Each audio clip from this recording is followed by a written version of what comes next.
Hello po mga kababayan, kamusta po kayong lahat? And once again, welcome back to another episode of Simply Talkies Vlog. Pag-usapan natin mga kababayan, ito pong ginanap na hearing, yung bagong created na komite na Quinta.com. Isa dyan yung economy, no? Yung mga traders, agriculture, lahat po eh. Kahapon ang haba ng kanilang session at yun nga po, may ilang mga traders na pinatawag, mga big name traders, pinatawag diyan kasi sa anomalya ng importasyon, sa anomalya ng supply ng agrikultura, lalo na sa bigas. Bakit hindi bumaba ang presyo ng bigas? Ayan po, meron pong mga mambabatas na nagalit. Oo. At ano naman po ang sinabi ng Department of Agriculture diyan sa mga importer na gumagawa ng illegal.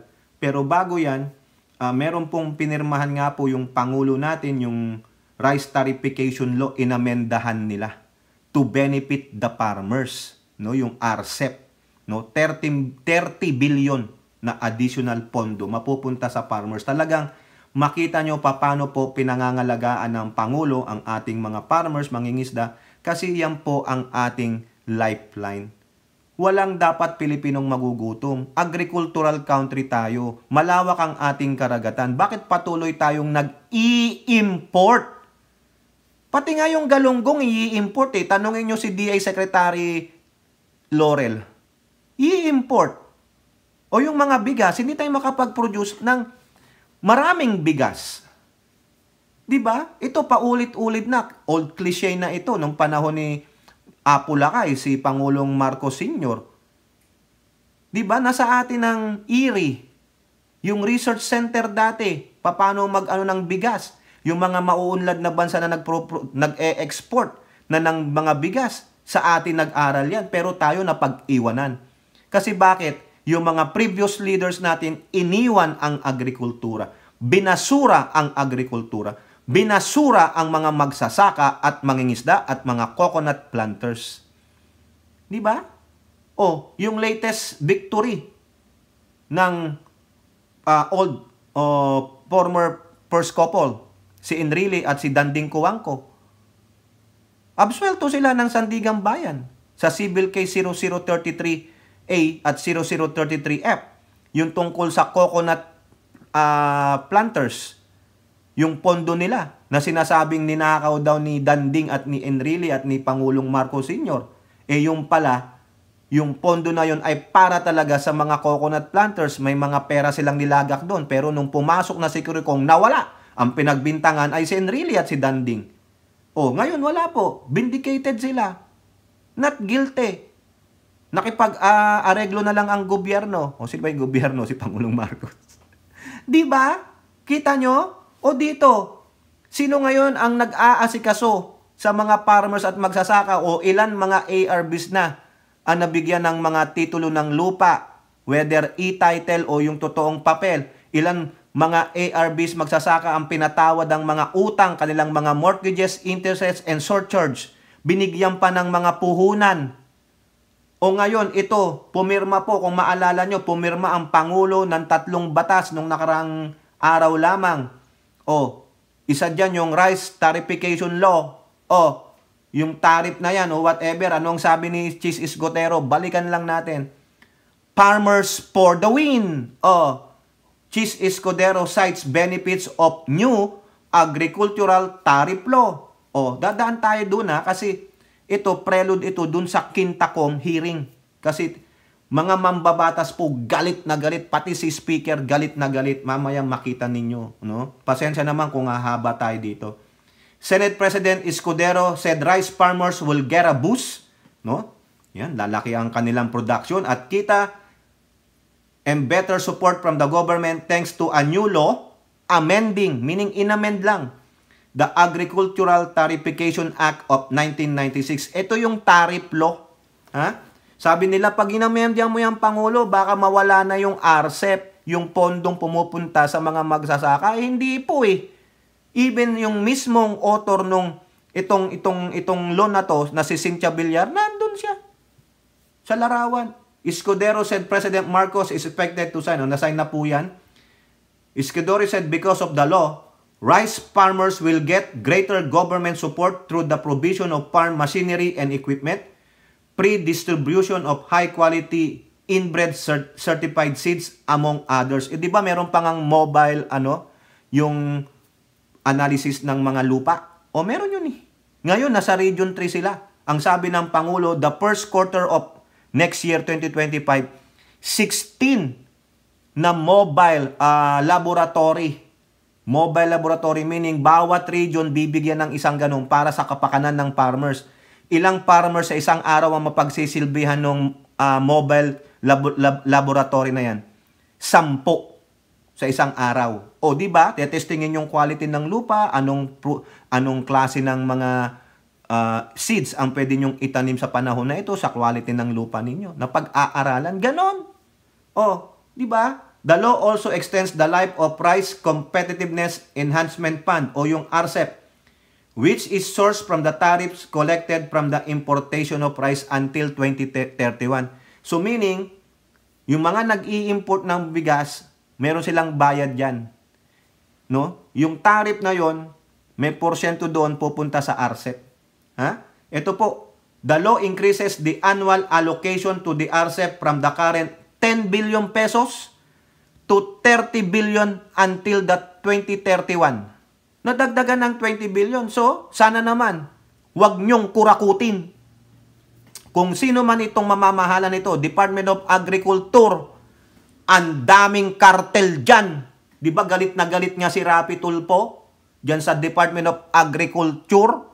Sabi niya, baka naman sako-sakong pira na ang natatanggap nyo, kaya takip mata na lang kayo. Pangulong Marcos, ikaw dyan, Secretary Laurel, kung may political will ka, linisin mo yung Department of Agriculture. Ang daming kawatan dyan. Putragis na yan. O, ngayon, tumataginting na 30 billion. Every year ang kukunin hanggang 2031. Ha? Ilalagay dyan after na ma-implement yung IRR. Mamaya matatapik natin ng IRR na yan. Eto, mga kababayan, sabi dito, kailangan palakasin ang suporta sa ating mga magsasaka para makamit natin ang hangarin na makapag-ani ng mas marami pang bigas at mapababa ang presyo nito para sa ating mga mamayan. Mahalaga para sa lahat ng Pilipino ang bigas kung kaya tinugunan ng Senado ang pagpasa ng mga batas tulad nito para makamit natin ang hangarin na to. Ang ganda ng hangarin, pero the implementation, worse. From best to worse. Kasi bakit? O magandang hangarin ng Senado, may batas. The problem is, nasusunod ba ang batas? Nasusunod ba ang implementing rules and regulation? Hindi. Kasi money works. O, di ba? O, ganito na lang. O, sige. Sila-sila lang. Sila-sila lang nakikinabang. Yung mga nakaposisyon. O, paano na yung magsasaka? Paano ang evenly distribution ng tulong sa lahat ng magsasaka from apari to hulo? Nakikinabang ba lahat ng magsasaka? O baka padri-padrino na naman? Ganun na naman? O, meron na naman magre-reklamo dyan. Di po dumarating yung tulong eh. O, di ba? Merong isa dyan, mambabatas, nagre-reklamo. Hindi daw na ibibigay yung pinangakong sabi doon na sa mga rebel returnees. O, yun na naman tayo. Walang follow through. Di ba? O, ito. Bilyon ang tumataginting yung mga kartel dyan. O, magkano kayang sa ating dyan? Ha? Baka naman 10% lang, pwede na. 20 billion, 30 billion, magkano ang kanila? 20% of 30 billion. Ha? Magkano? 6 million. Ayos. Ilan tayo? O, kung 10 sila, divide by 10. Magkano kay bossing? Ganon! O, ang ganda ng hangarin, pero hindi na po naibababa. Hindi na po nagagawa ang dapat gawin para sa mga magsasaka. Para dun sa mga beneficiaries. Bakit? Naibulsa na eh. Diba? O, eto pa ang sabi dito. A buffer stock of rice will be maintained, equivalent to 30 days at any given time, to sustain disaster relief programs of the government during natural or man-made calamities and to address food security emergency situation on trust. Ang ganda ng hangarin, mga kababayan. Sinong mga ngasiwa? Department of Agriculture through Bureau of Plant Industry will be empowered to better inspect and monitor warehouses and agricultural facilities to ensure there is no hoarding of supplies. Nagagampanan ba nila trabaho nila? I don't think so. Ningas kugun lang yung ginawa nyo last year na ganun-ganun kayo ng mga hoarder. Tingnan nyo mamaya. Tingnan ninyo. We want to avoid a situation where the price of rice shoots up unnecessarily due to smuggling or hoarding. This has long been a problem in the country that should be addressed immediately. Maniwala naman ako sa Escudero. Pag nagkaabutan na ng pera o may magandang usapin, wala na yan. Di ba nga ang sabi nyo, ito si Escudero, ang sabi nila no sa Cynthia Villar, bakit pagdating sa piskalya, nadadrop ang kaso? Kasi sabi ng piskal, asan yung ebidensya? Sasabihin nung yung nagdemanda, na wala po eh. Oh, ano na? Ano nangyari? Paano nawala yung ebidensya? Ipinasa mo sa corresponding agency. Oh, natrabaho na. Ganon po eh. Bakit? Whether nabayaran or tinakot. Yun po yan. Kaya nga sabi, guns, goons, and gold. Saan ka?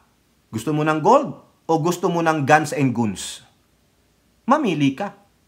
Di ba? Oh, yan, di nyo alam yung ito nagkakaproblema sa mga hoarding ng bigas. Di ba naglakwat siya sila Martin Romualdez, si Erwin Tulfo, si Representative Imbierga. Isa sa chairman dyan, co-vice chairman si Imbierga. Ang pinaka-chairman niyang committee ng Quinta Committee is si Salceda. Ha? Nag-warehouse inspection sila. Ano nangyari? Ano nangyari sa mga smuggler? Nabalitaan nyo ba? Nawala na. Namatay o ito. Kasi bakit? Nandiyan pa rin sila eh. They squeeze out of trouble. Bakit? Money talks. Or better yet, guns or goons. Yun po yun. O ano pang sabi naman ni Speaker? Walang Pilipinong dapat magutom. O, Romualdez loud signing of Price Stabilization Law. Okay? Yun din yun. Yung pinirmahan ng Pangulo. Speaker Martin Romualdez lauded the signing of the Rice Stabilization Law, emphasizing its importance in ensuring affordable rice prices, stabilizing the supply chain, and supporting Filipino farmers. O, ayan na naman tayo. May batas nga, pero hindi na-i-implement yung batas. Bakit? Alam nyo na talaga. Money. Oo, yung mga kartel. Oo, sasabihin lang ng kartel, okay lang yan. Wala naman yan. Kunwari may batas, pero hindi mai-implement yan ng batas. Tayo ang batas. Kasi bakit? Tayo ang may pera. Tayo ang may guns and goons. Yung po yan. Kaya ito, hindi ako maniwala dito hanggat hindi bumababa ang presyo ng bigas, hanggat walang napapanagot ng mga rice cartel, ng mga traders na tiwali. Hanggat walang nangyayaring ganon, itong batas ay batas lamang, sa papel lang. Walang implementasyon. Di ba? O parang nag-implement ka ng traffic law. Ha?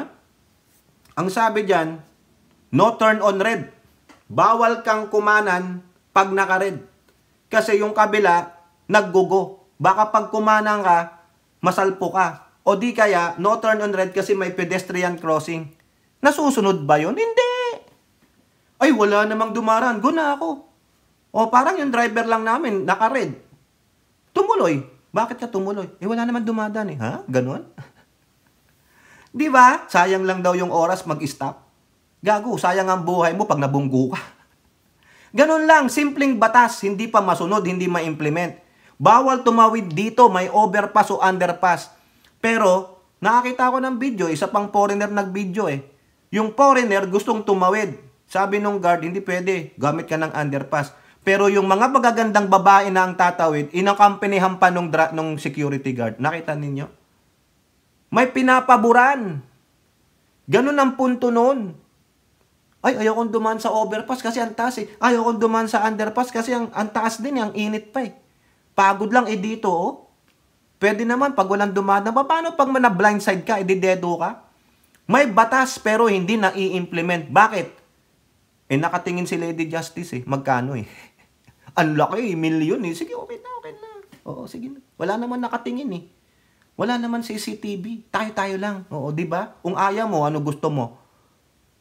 Gusto mo pera o hukay? Ganun lang yan. Oo, kaya ito, yung sinasabi nila ito, papel lang ito.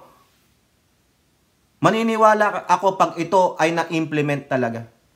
Makita mong bumaba ang bigas ng 25, 20, all over, hindi sa kadiwa. Sa merkado mismo. Oo.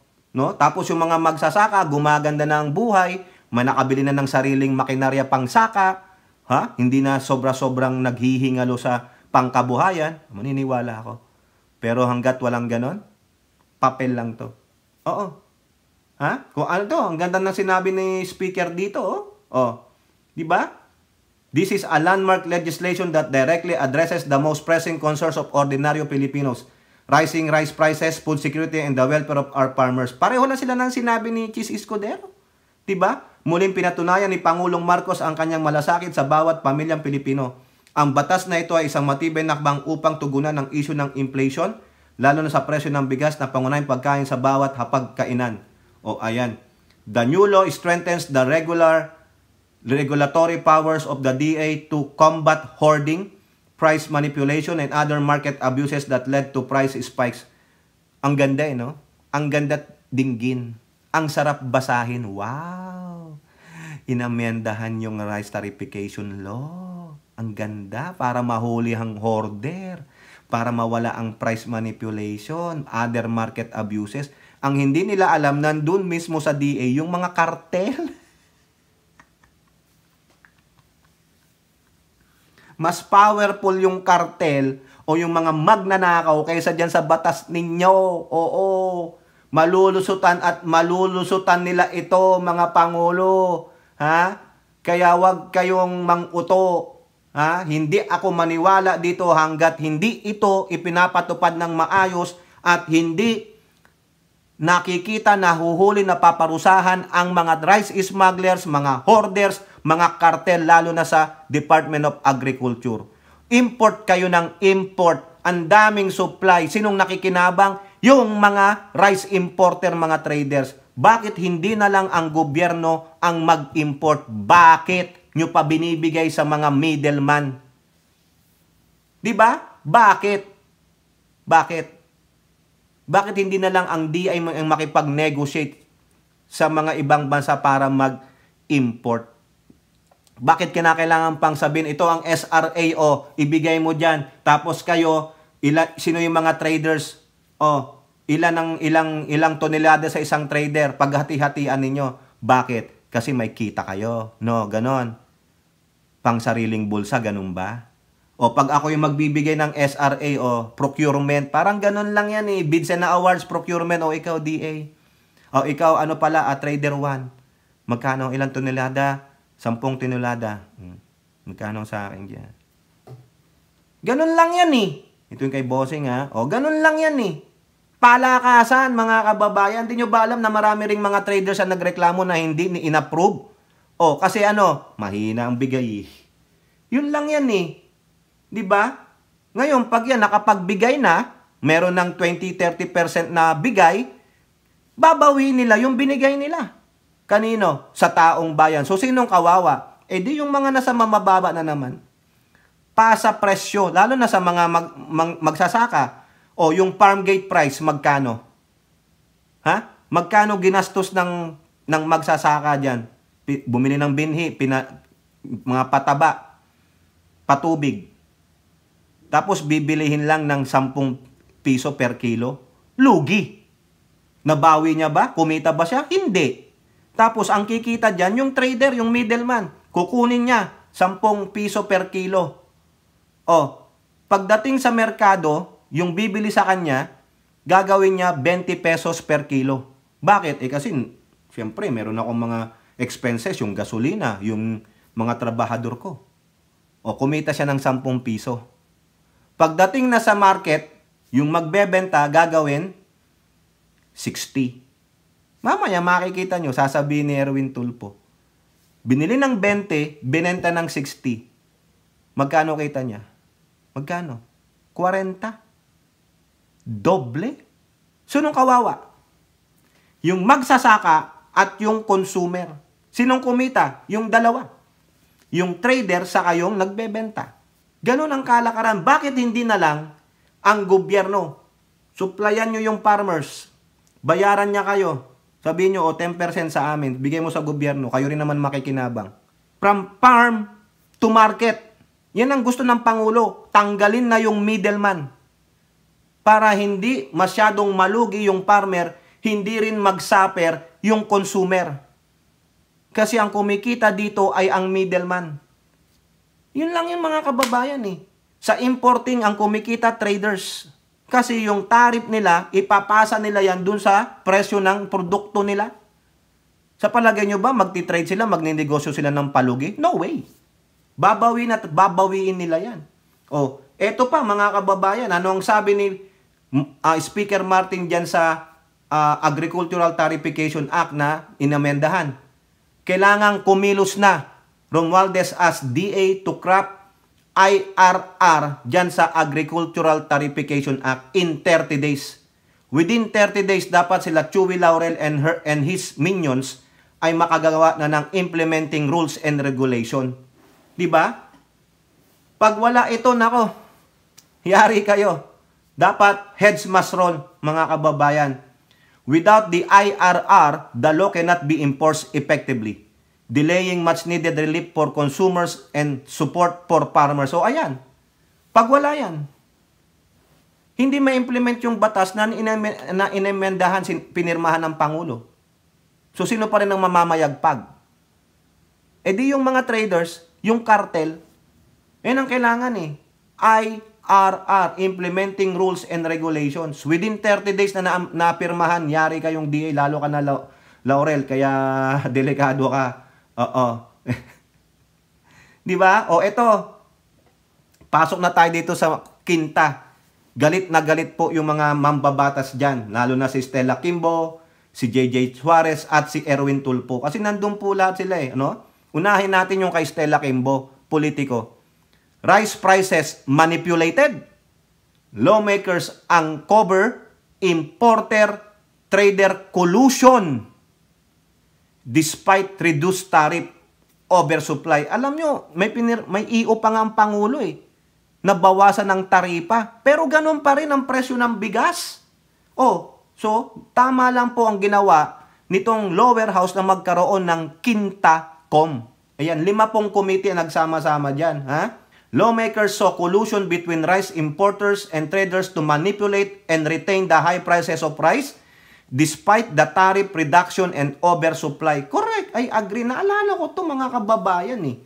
Citing Tuesday hearing on the Murang Pagkain Super Committee, Marikina Representative Stella Kimbo and AGAP Party List Representative Nicanor Briones pointed out the pattern of hoarding, shared ownership of top rice importing companies, and profiteering. Citing data from the PSA, Kimbo highlighted the disconnect between market condition and prices, noting that the demand-supply ratio for the rice dropped from 82.5% in 2023 to 69% in 2024, clearly indicating an oversupply. Correct. Biruin nyo, demand-supply ratio bumaba. Ang laki ng binaba nito mga kababayan, 13.5%. So meaning may oversupply tayo. Si Kimbo, economist ito eh. Oh, may excess supply. Kung ano ang kailangan natin na bigas ay mas mababa pa sa kung ano ang meron tayo. At kapag may excess supply, dapat bumaba ang presyo. Pero bakit hindi bumababa? Eh alam nyo na. Matakaw sa pera. Oo, kasi ang inaalmusal, tinatanghalihan, hinahapunan, minimerienda, pera. Nakita natin sa presentation ng PSA, klarong-klaro na merong pagsasabwatan o anong gagawin nyo ngayon. Ang tagal na niyan, ano gagawin ninyo ngayon? Diba? Sino ang dapat nyong panagutin dyan? As of November 1st, the country's total rice stock inventory was estimated at 2.5 million metric tons, a 25% increase from the previous year. According to Kimbo, importers and traders collectively profited a staggering 13 billion pesos after rice import tariffs were slashed from 35% to 15% under EO 62. Nakita ninyo? Binaba pa yung taripa ng 20%,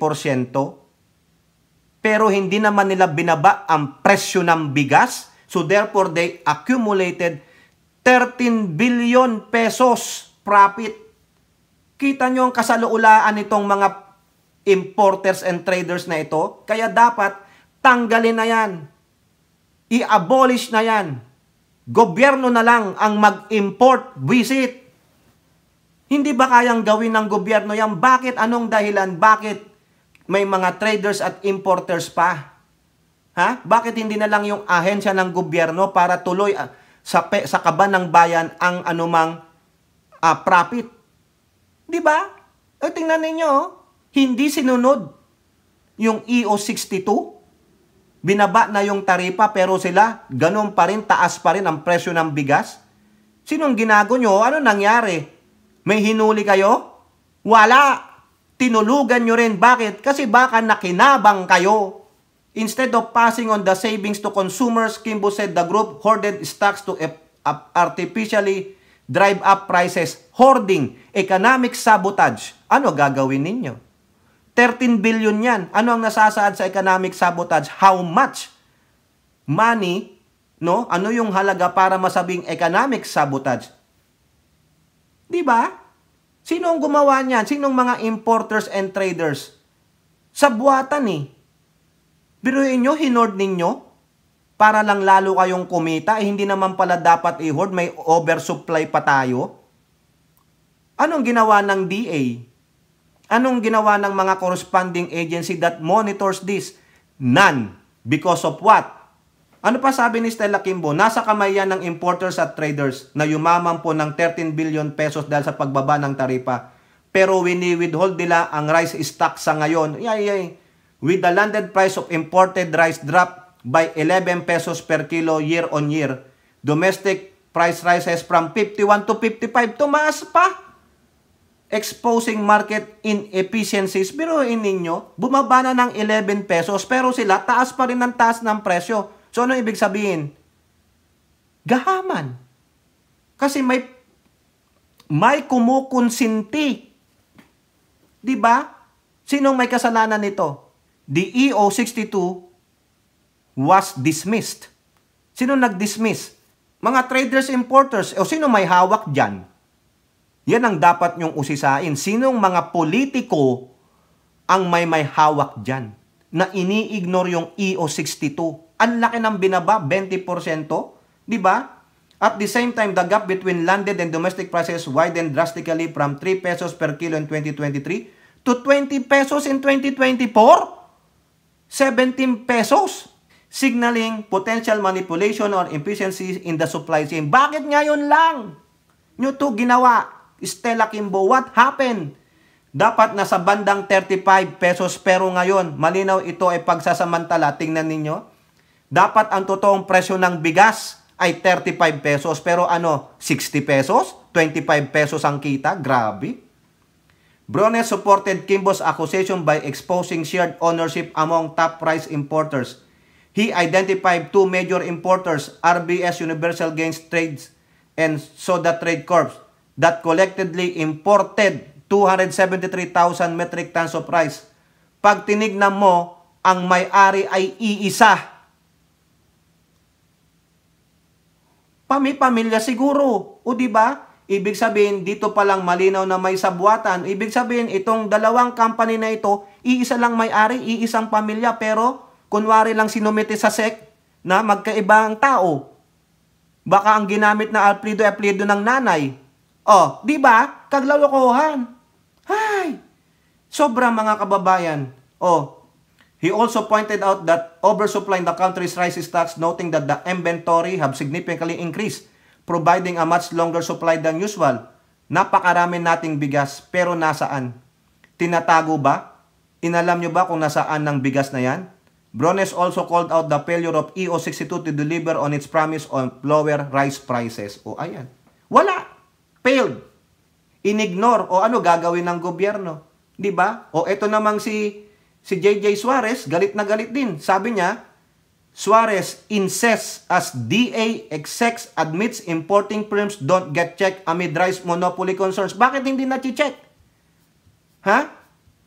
Hindi nila ginagawa ang trabaho nila. Baka kasapakat sila ng kartel. Di ba tama mali? A serious omission by the DA and Bureau of Land Industry caused House Speaker J.J. Suarez to blow his top during the Quinta Committee. Scolded by Suarez was BPI, yung Bureau of Plant Industry, Director Gerald Glenn Panganiban, who admitted during the hearing that the Bureau failed exercise due diligence in issuing permits to rice importing companies. It appeared that the two rice importers in the country have the same owner, something that pointed to a possible monopoly of the commodity considered as Filipinos' staple food. Ito ba lahat binibigyan ng permit ng BPI? Lahat ba ito dumadaan sa inyo? O ayan, the high-ranking Solon then sought clarification Panganiban regarding the overlap in the ownership of the two rice importers. Yung sinabi kanina ni Kimbo, hindi mo ba napansin kung sino yung mga nabanggit na kumpanya ni Kong Briones base sa mga listahan ng mga mag-aari, iisa lang? Yung dalawang top rice importer? O yun, patay na. Like a pupil caught in school without his homework, Panganiban admitted that the BPI have not verified the ownership structure of these companies. Hindi po. Hindi namin napacheck. Ay, ina. Ay, sorry naman po, no? Napamura tayo. In-erase, boys. Nagalit po si Suarez. Bakit hindi ninyo chinek? Hindi pwede ngayon i-review yan. Tapos na ang nangyari. Tapos ngayon, yung paggagawin ng trabaho ninyo, dapat nung nag-a-apply pa lang sila, chinek na ninyo kaagad. Kailangan mo talagang magalit, Suarez. Dapat minura mo pa. Bakit? Hindi nila ginampanan ng trabaho nila, nag-oversight sila, at baka naman, ang laki ng padulas, mga kababayan. Ha? Hindi ko na po babasahin ito. Ang haba po ng sinabi, talagang galit na galit siguro. Lagyan na lang natin ito sa next, no? Galit na galit si Suarez doon pa lang sa BPI kay Panganiban. Hindi ginawa ang trabaho dahil bakit ano? Takip mata dahil ano? Sir, nandoon na po. Pasok na po, check nyo. Ayun! Ganon! Kaya sabi ko sa inyo, ang laking kartel. Pinasok dyan sa DA kaya wala po nangyari. Kawawa ang mga magsasaka, kawawa ang consumers kasi may mga kawani ng gobyerno na takip mata, ang laki ng pera sa bangko, lifestyle nyo si Panganiban. Tingnan nyo ang salain niyan, yung mga properties niya, walang hiya at sino pa yan. Di ba? Kakakahiya mga kababayan. Ito naman ang sabi ni Tulpo, mga kababayan, sa Pilipinas ngayon. Tulpo sa DA, paghuli sa mga abusadong rice importers, traders, umpisahan na. Bakit nga naman? Ha? Secretary Laurel, bakit hindi nyo sinisimulan ito? Ang tagal na niyan, nung last year pa, sinusubaybayan ko itong paglilibot nila speaker, nila Erwin, nila Representative Imbiargat, iba pa. Ano nangyari? Ani ni Kong Tulpo, 35 per kilo ang imported rice pagbaba sa ating pier. Bakit wala pa rin tayong nakikita ang bigas na less than 50 ang kilo sa palengke? Wala kang makikita. Kasi takip matay. Ang ibig lang sabihin nito, sa bulsa lang ng mga importers at traders na pupunta lahat ng profit o kita at hindi man lang nila pinatikmin ang taong bayan. Siyempre, alam mo na. 'Di ba? Panahon na para mag-sample si Secretary Laurel ng tusong importer na makasuhan at kumpiskahin mga bigas ito dahil sa overpricing. Pero ang problema, mukhang nakatunganga lang ang DA natin at nag-aantay ng biyaya mula sa langit. Unless kumilo si Secretary Laurel, hindi bababa ang presyo ng bigas sa palengke. Correct! Bakit hindi bababa ang bigas? Nakatunganga, Tahasang sinabi ito ni Erwin. Ha? Nakatunganga lang ang DA natin at nag-aantay ng biyaya mula hindi sa langit, mula sa mga importer at trader. Nakaganon lang sila. Sige, okay na yan. Parang si Panganiban, okay, may permit ka na, mag-import ka na. Bakit? Sir, nandoon na po, na-deliver na po, sir. Diba? Ano na? Idagdag pa natin tong sabi ni Erwin Tulfo sa Politico. 33 pesos landed cost versus 60 retail price.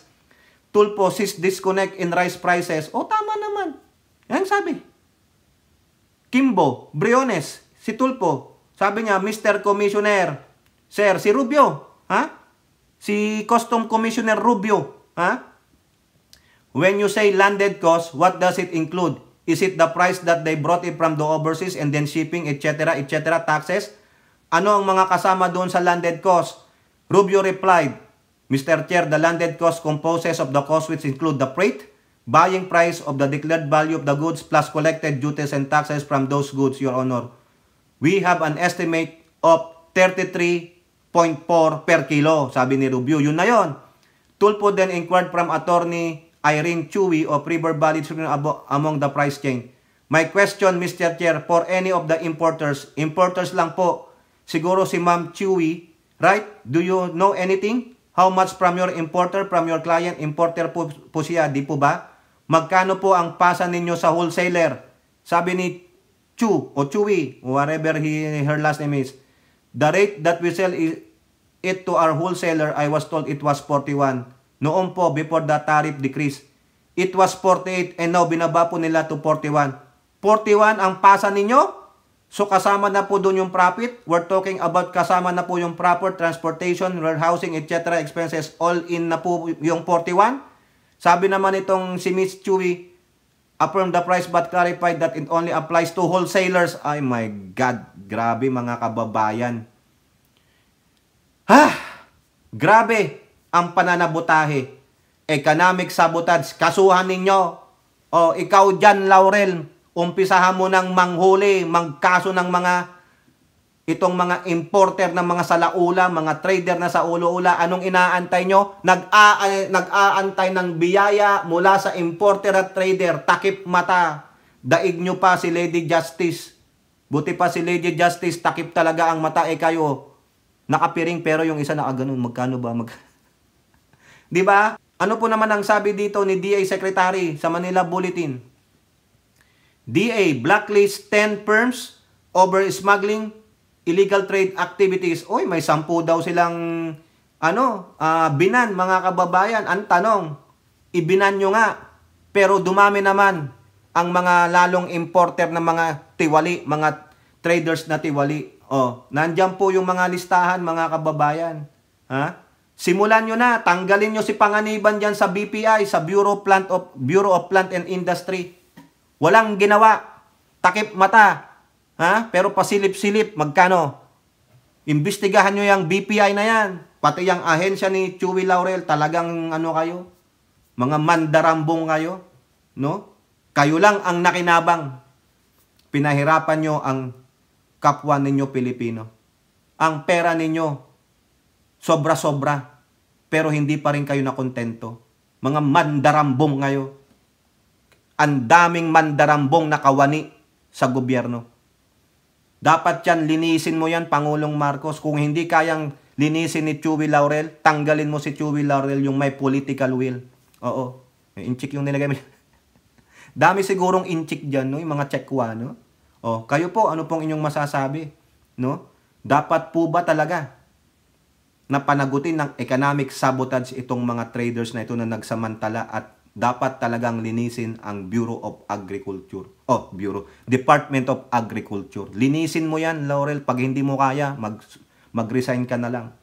Kung wala kang political will, mag-resign ka. Wala kang silbi dyan, no? Kayo po, ano pong inyong masasabi? Comment down below and don't forget to like and share. Hope to see you in the next videos. Bye-bye. God bless.